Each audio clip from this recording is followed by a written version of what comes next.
Egypt now, Robert, is the IMF's second biggest debtor after Argentina, and Sisi's economic strategies are reliance on hot money flowing into the domestic debt as a source of foreign currency and the muscular expansion of the army across the economy. So from your perspective, what are the problems with these strategies?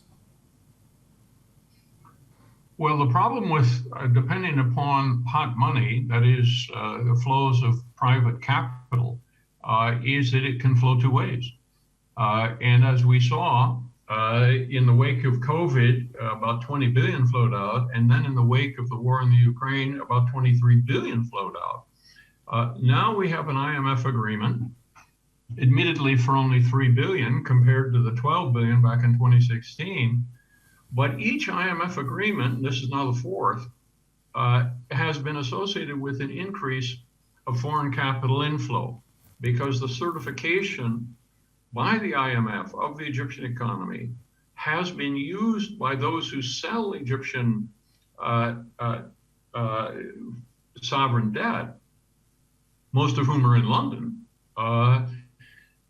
have been able then to sell on those assets to investors, whether they're in pension funds or individual investors or whatever, on the grounds that Egypt has been certified as a reasonably stable political economy in which the high interest rates paid on sovereign debt are a real value. They're a bargain, and you should get it.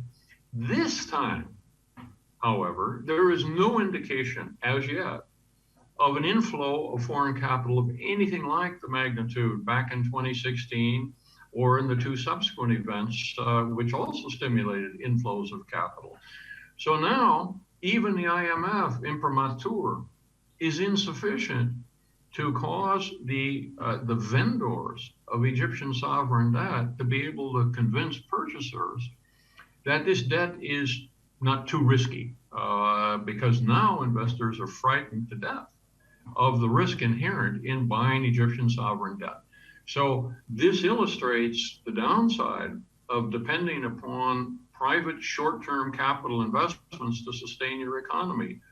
They may flow out and they may never flow back in again. And that's the situation which Egypt is in at the present time.